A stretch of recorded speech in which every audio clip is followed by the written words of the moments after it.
নাই পরীক্ষা শেষে তো স্কুল থেকে পিকনিকে যাবে, তুই কি যাবি? আরে এটা কি মিস হয়? আমার আব্বারে বললে তো আব্বা টাকা দিয়ে দিব। নাবিল তুই? তোরা সবাই যাবি, আমি কেমনে না যাই? আমিও যাবো। কিন্তু তুই যে যাবি, তোর আব্বু তোর এত টাকা দিব? আব্বুর কাছে চাইবো না, আমি একটা মাটির ব্যাংক কিনছি, ওখানে টিফিনের টাকা জমাচ্ছি।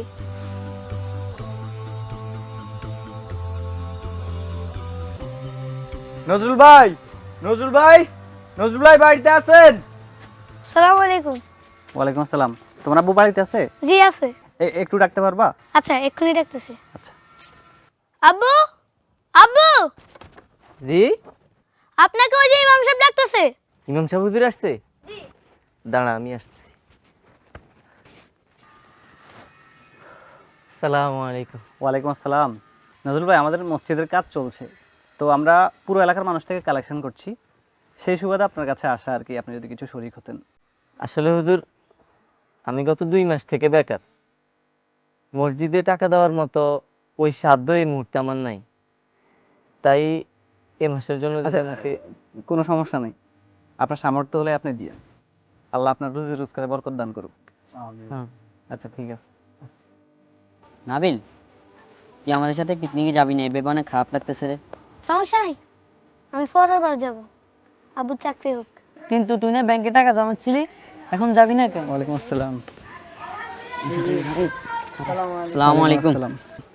কি ব্যাপার লিমন, নাবিলের মন খারাপ কেন? স্যার, নাবিল কালকে আমাদের সাথে পিকনিকে যাবে না, ওর টাকা ম্যানেজ হয়নি। আমরা সবাই যাচ্ছি, তুমিও যাবে, তোমার যাওয়ার ব্যবস্থা আমি করতেছি। কিন্তু কিভাবে স্যার? সাজিদের বাবা ওর জন্য অগ্রিম টাকা দিয়েছিল, ও হঠাৎ অসুস্থ হয়ে পড়েছে, এখন উনি বলতেছে ওর জায়গায় অন্য কাউকে নিয়ে যেতে, সুতরাং সাজিদের জায়গায় নাবিল যাবে, ঠিক আছে? তুমি রেডি থেকো। আচ্ছা নাবিল, তুই তো বললি না তুই যে মাটির ব্যাংকে টাকা জমাইছিলি, ওগুলো কই?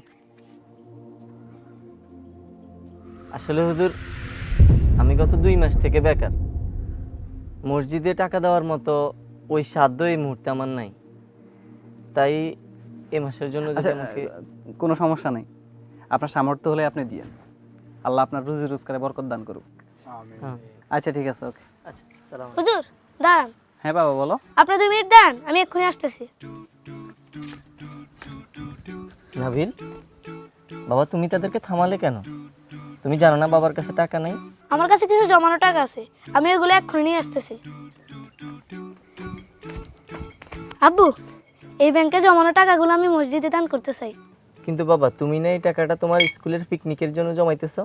আব্বু, পিকনিকে গেলে তো একদিনে সবগুলো টাকা শেষ হয়ে যাবে, আর এই টাকা যদি আমি আল্লাহর ঘর বানানোর জন্য দান করি, তাহলে জান্নাতে আমার জন্য একটা ঘর বানানো হবে, এবং আল্লাহর ঘরে দান করলে দুনিয়া ও আখিরাতে সওয়াব পাওয়া যায়। পিকনিকে তো আগামীবারও যেতে পারবো, কিন্তু মসজিদ তো সবসময় নির্মাণ হবে না। বাবা এটা অনেক ভালো হবে, যাও এই টাকাটা মসজিদে দান করে দাও। আচ্ছা আব্বু, এই নেন হুজুর। মাশাল্লাহ মাশাল্লাহ, তা কত আছে এখানে? জানি না, যা আছে সব আল্লাহর ঘরের জন্য।